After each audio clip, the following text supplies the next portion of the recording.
Hello everyone. हामीले हिजोको क्लासमा प्रोग्रामिङ कन्सेप्टको बारेमा डिस्कस गरियो, लो लेभल ल्याङ्ग्वेजको बारेमा पढ्यौँ। आज हामी हाई लेभल ल्याङ्ग्वेजको बारेमा पढ्दैछौँ।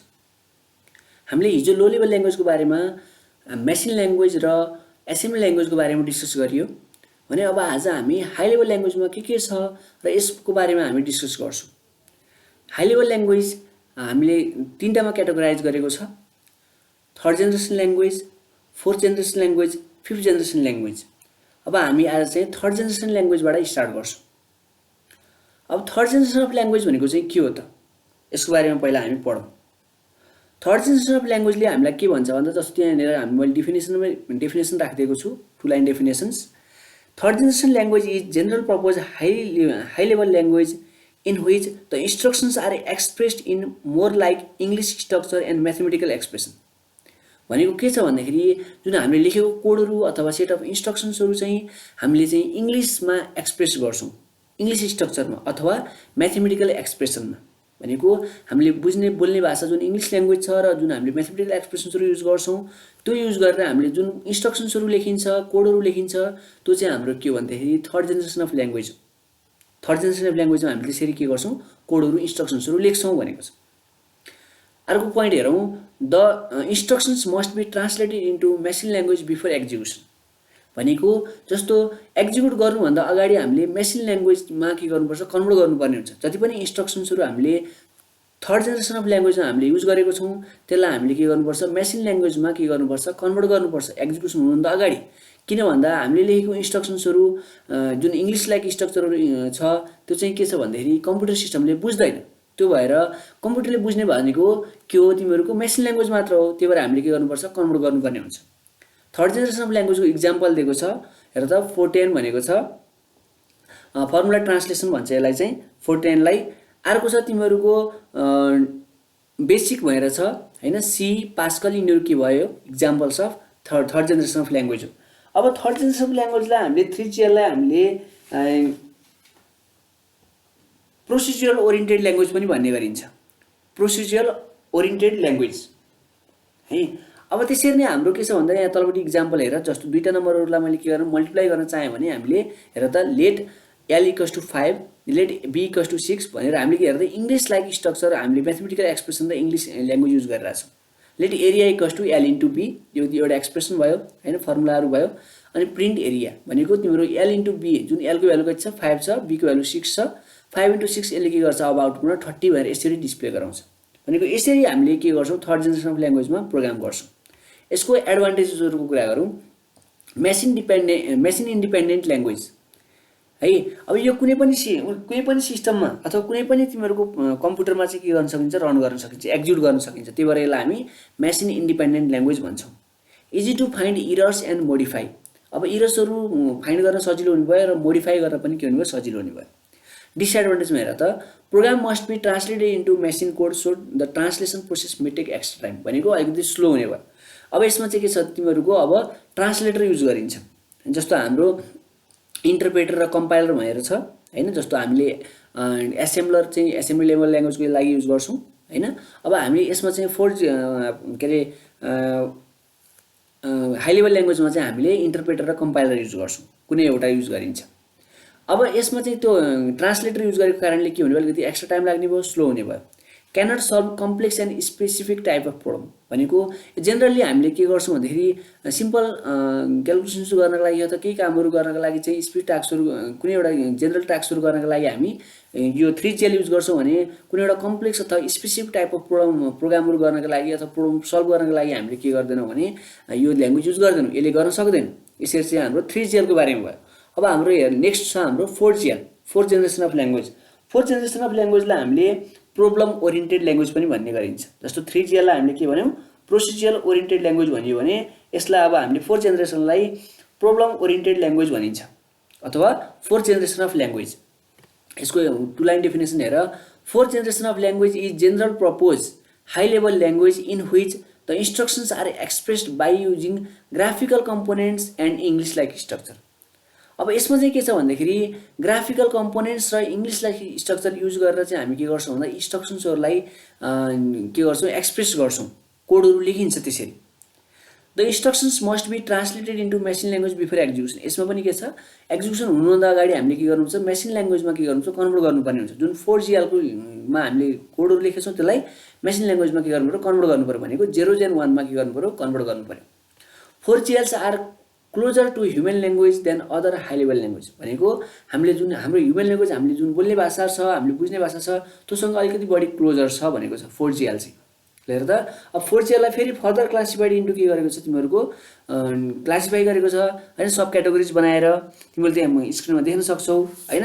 फर्स्टमा छ तिमीहरूको के छ, database and query processing language भनेर छ है। Database and query processing language भनेको जस्तो चाहिँ यसमा चाहिँ के छ भन्दाखेरि हामीले कुनै पनि एउटा सफ्टवेयर बनाउँदाखेरि डाटाबेस बनाउनुपर्छ, त्यसको लागि डाटाबेसमा हामीले छुट्टै एउटा क्वेरी ल्याङ्ग्वेज भनेर हामी युज गर्छौँ। जस्तो हामीले इक्जाम्पल देख्न सक्छौँ, हेर्दा डिबेस, एसक्युएल हैन, ओरेकल, तिमीहरूको के छ इक्जाम्पल्सहरू छ। यो तिमीहरू के भयो, database and query processing language भयो। अर्को हेर, एप्लिकेसन जेनेरेटर ल्याङ्ग्वेज भनेको छ। भनेको तिमीहरूले अब के छ भन्दा जस्तो अब प्रोग्रामिङ ल्याङ्ग्वेज पढिसकेपछि, सिकिसकेपछि तिमीहरूले कुनै एउटा एप बनाउन सक्छौ हैन। जस्तो तिमीहरूले C++, जावा, C# युज गरेर तिमीहरूले एपहरू के हुन्छ जेनेरेट गर्न सक्छौ, कुनै एउटा सफ्टवेयर अथवा एप्लिकेसन्सहरू बनाउन सक्छौ। त्यही भएर हामीलाई के हुन्छ, एप्लिकेसन जेनेरेटर ल्याङ्ग्वेज भनिन्छ। अर्को छ तिमीहरूको वेब बेस्ड स्क्रिप्टिङ ल्याङ्ग्वेज भनेको तिमीहरूको के हुन्छ भन्दा प्रोग्रामिङ ल्याङ्ग्वेजमा पनि स्क्रिप्टिङ ल्याङ्ग्वेज, प्रोग्रामिङ ल्याङ्ग्वेज भन्ने हुन्छ हैन। अब के छ भन्दाखेरि स्क्रिप्टिङ ल्याङ्ग्वेज भनेको जुन हामीले के हुन्छ भन्दाखेरि फ्रन्ट इन्ड पार्टमा, जस्तो हामीले जुन स्क्रिनमा जस्तो कुनै एउटा फेसबुक तिमीहरूले एउटा ल्यापटपमा फेसबुक ओपन गर्यो भने फेसबुक खोल्दा जति पनि लेआउटहरू देखिन्छ त्यो के हुन्छ, स्क्रिप्टिङ ल्याङ्ग्वेजबाट के हुन्छ, त्यो डिजाइन गरिएको हुन्छ। जस्तो HTML हैन, तिमीहरूको हेर त जावा स्क्रिप्ट, यस्तो ल्याङ्ग्वेजहरूबाट हामीले के गर्छौँ भन्दाखेरि त्यसलाई चाहिँ डिजाइन गरिएको हुन्छ वेब स्क्रिप्टिङ ल्याङ्ग्वेजहरू युज गरेर। यसरी चाहिँ हामीले 4GL को बारेमा यसको सब क्याटेगोरिज हेरियो। अब यसको एडभान्टेज के छ, डिसएडभान्टेज के छ हेरौँ है। यो के हो, मेसिन इन्डिपेन्डेन्ट ल्याङ्ग्वेज भनेको कुनै पनि सिस्टममा हामीले रन गर्न सकिने भयो हैन। इफिसिएन्ट एन्ड युजर फ्रेन्डली ल्याङ्ग्वेज के छ, यो हाम्रो इफिसिएन्ट पनि छ, युजर फ्रेन्डली ल्याङ्ग्वेज पनि छ है। युजरहरूले के हुन्छ, सजिलै युज गर्न सक्छ है। अर्को छ हेर त, program can design, create and debug an application. एउटा प्रोग्रामरले के गर्न सक्छ भन्दाखेरि कुनै एउटा एप्लिकेसन डिजाइन पनि गर्न सक्छ, क्रिएट गर्न सक्छ र डिबग पनि गर्न सक्छ। डिबग भनेको इररहरू पत्ता लगाउने है, इररहरू फाइन्ड गर्ने र सल्भ गर्नेलाई हामी के भन्छ, डिबग भन्छौँ, डिबगिङ भन्छौँ। यसरी चाहिँ यसको एडभान्टेजेसहरू छ भने। अब डिसएडभान्टेजमा हेर त, निड मोर मेमोरी। अब यसलाई चाहिँ के छ भन्दाखेरि अलिकति मेमोरी बढी चाहिन्छ, so the execution process may take extra time. त्यही भएर यसले के गर्छ, एक्जिक्युसन प्रोसेसमा के हुन्छ, अलिकति एक्स्ट्रा टाइमहरू लिन सक्छ। अर्को not suitable for hardware interfacing problem. Hardware interfacing problem जति पनि छ त्यसलाई चाहिँ के हुन्छ, सुइटेबल हुँदैन यो ल्याङ्ग्वेज भनेको छ। यसरी हामीले 4GL को बारेमा पढियो, तिमीहरूले बुकमा पनि हेर्न सक्छौ, यिनै कुराहरू छ। जस्तो अब अर्को छ तिमीहरूको थर्ड क्याटेगोरी, तिमीहरूको हाई लेभल ल्याङ्ग्वेजमा थर्ड क्याटेगोरी चाहिँ तिमीहरूको 5th जेनेरेसन अफ ल्याङ्ग्वेज भनेको छ। 5th जेनेरेसन ल्याङ्ग्वेज, यसलाई हामीले नेचुरल ल्याङ्ग्वेज पनि भन्ने गरिन्छ। नेचुरल ल्याङ्ग्वेज भन्छौँ 5th जेनेरेसन ल्याङ्ग्वेजलाई। किन भन्दाखेरि यसलाई चाहिँ हेर त, तिमीहरूको यहाँ डेफिनेसन पार्टमा हेर त, 5th generation language is special type of future generation language in which instructions are expressed in more like human language. भनेको हामीले जुन भाषा बुझिन्छ हैन, जुन भाषा हामी लेखिन्छ बोलिन्छ त्यही भाषामा प्रोग्राम लेख्ने। प्रोग्राम के हुन्छ, जस्तो हामीले नेपाली बोल्छौँ भने नेपालीमै प्रोग्राम लेख्ने हैन। जस्तो अब हिन्दी, इन्डियाकोले हिन्दी बोल्छ भने हिन्दीमै प्रोग्राम लेख्ने भनेको जुन ह्युमनले जुन ल्याङ्ग्वेज युज गर्छ त्यही ल्याङ्ग्वेज युज गरेर तिमीहरूको इन्स्ट्रक्सन्स, प्रोग्राम कोडहरू लेख्ने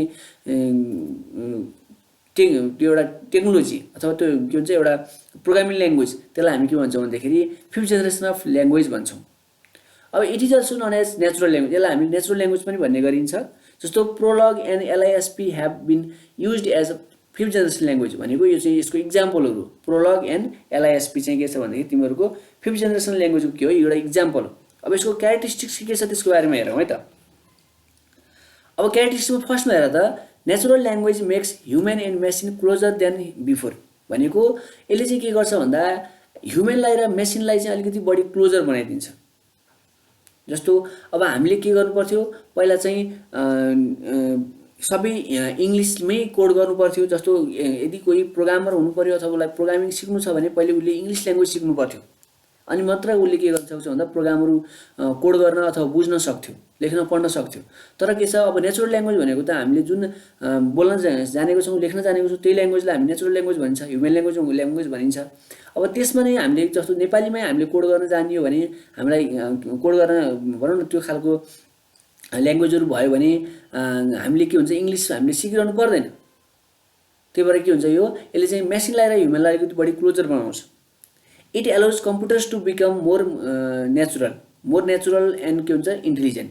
यसले चाहिँ तिमीहरूको कम्प्युटरलाई चाहिँ एउटा अझै नेचुरल र इन्टेलिजेन्ट बनाउन पनि के गर्छ भन्दाखेरि एलो गर्छ अथवा हेल्प गर्छ भन्ने कुराहरू छ।